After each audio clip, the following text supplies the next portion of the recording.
হে যারা ঈমানের দাবি করো, কুতিবা আলাইকুমুস সিয়াম, তোমাদের উপরে আমি আল্লাহর রোজা লিখে দিলাম, কামা কুতিবা আলাল্লাযিনা মিন ক্বাবলিকুম, তোমাদেরকে দেয়নি এর পূর্বে যত নবী ছিল প্রত্যেক নবীর উম্মতের উপর এটা লিখিত ছিল। লাআল্লাকুম তাত্তাকুন, এর প্রথম পুরস্কার হচ্ছে তোমরা যেন তাকওয়া অর্জন করতে পারো। রোজার দ্বারা যে তাকওয়া মানুষ অর্জন করতে পারে, পৃথিবীতে কোনো ইবাদতে এত তাকওয়া অর্জন করা সম্ভব না। এরপরে কিছু বিধানের কথা আল্লাহ জানিয়েছেন যে কারা কারা রাখবে, কারা রাখবে না, কি করবে। এর শেষের দিকে আছে ওয়া আনতাসুমু খায়রুল লাকুম ইন কুনতুম তা'লামুন, যদি তোমরা রোজা রাখো এরপরেও তোমাদের জন্য এটা ভালো হবে, কল্যাণ হবে। কি ভালো হয়, কি কল্যাণ হয় রোজা রাখলে, আমরা একটা একটা করে কয়েকটা বিষয় বলার পরে তাফসীরে যাচ্ছি। প্রথম নম্বরে রোজা রাখলে উপকার হয় মানুষের শরীরে। এখানে কথা বলা যাবে, ঠিক আছে। 2017 সালে এই তথ্যটা এক চিকিৎসা বিজ্ঞানী দিয়েছে।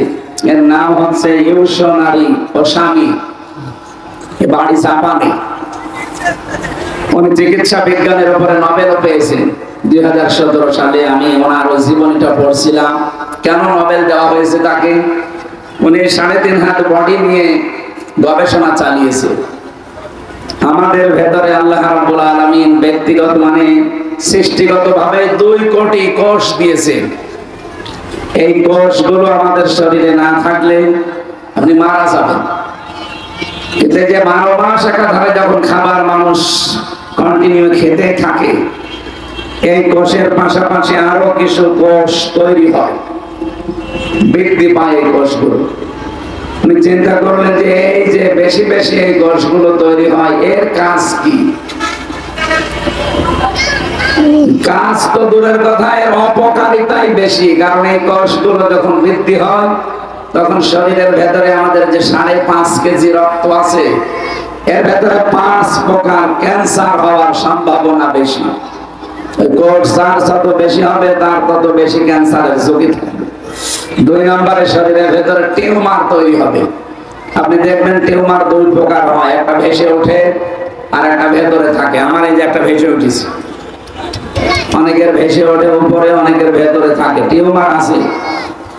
এই কোষগুলো ধ্বংস যদি না করা যায় তাহলে এই 2টা রোগ, টিউমার, ক্যান্সার বাড়তেই থাকবে। চিন্তা করবেন এটা কি করে নষ্ট করা যায়।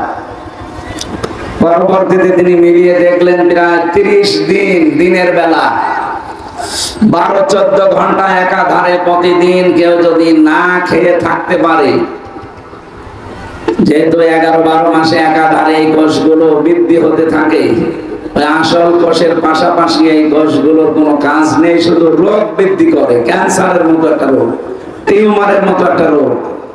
তখন আল্লাহ দেওয়া ন্যাচারাল ভাবে যে কোষগুলো আমাদের শরীরে আছে 2 কোটি, এগুলো এই আশপাশে যেগুলো তৈরি হয় এগুলো খেতে আরম্ভ করে। কারণ 12-14 ঘন্টা আপনি খাবার দেন না ভেতরে, সে খাবে কি? তখন এই আশপাশে যেগুলো বৃদ্ধি হয়ে আছে ওইগুলো খাওয়া আরম্ভ করে। উনি চিন্তা করে দেখলেন, গবেষণা করে, যে একাধারে যদি 30 দিন এভাবে মানুষ পালন করে তাহলে পুরা অতিরিক্ত কোষগুলো আল্লাহর দেওয়া কোষ খেয়ে খেলে সব শেষ করে ফেলার একটাও বাকি থাকে না। উনি চিন্তা করেছিলেন দেখি তো এটা পৃথিবীর কোন গ্রন্থে এই তথ্যটা পাওয়া যায় কিনা, ধর্মীয় গ্রন্থগুলো। তিনি অনুসন্ধান করতে করতে সর্বশেষ কোরআনে কারিমে তিনি পেয়েছেন এই তথ্যটা। 1500 বছর আগে আমার আল্লাহ এই তথ্য কোরআনে নাযিল করে জানিয়েছেন যে এই কোষগুলো থেকে মুক্ত হওয়ার জন্য আল্লাহ রাব্বুল আলামিন সিয়াম দিয়েছেন, রোজা দিয়েছেন। পৃথিবীর অন্যান্য জাতিরাও রোজা রাখে, কিন্তু তাদের রোজার ভেতরে আমাদের নবীর যে নিয়ম নীতি এইটা পাওয়া যায় না। খ্রিস্টানদের ভেতরে আপনি দেখবেন তারা রোজা রাখে, ইহুদিরা রোজা রাখে, মুশরিক আমাদের পাশে যারা আছে তারা রোজা রাখে। আমি ইহুদিদের রোজা পড়েছি, দেখেছি তাদের এই সমস্ত রোজাতে সেহরি করা লাগে না। খ্রিস্টানদের রোজাতে ইফতারি করা লাগে না। আর মুশরিকদের যারা রোজা রাখে কারণ উপোস থাকে, ও সেহরিও নেই, ইফতারিও নেই। অথচ আল্লাহর নবী আমাদের সেহরির ভেতরে বরকতের কথা জানিয়েছেন। আজকে থেকে যেহেতু আরম্ভ হবে সেহরি, অবশ্যই আপনি এটা ছোট মনে করবেন না, এটা একটা ইবাদত। এর ভেতরে অনেক বরকত লুকিয়ে রেখেছেন। 2 নম্বরে ইফতারি যেটা বলা হয়,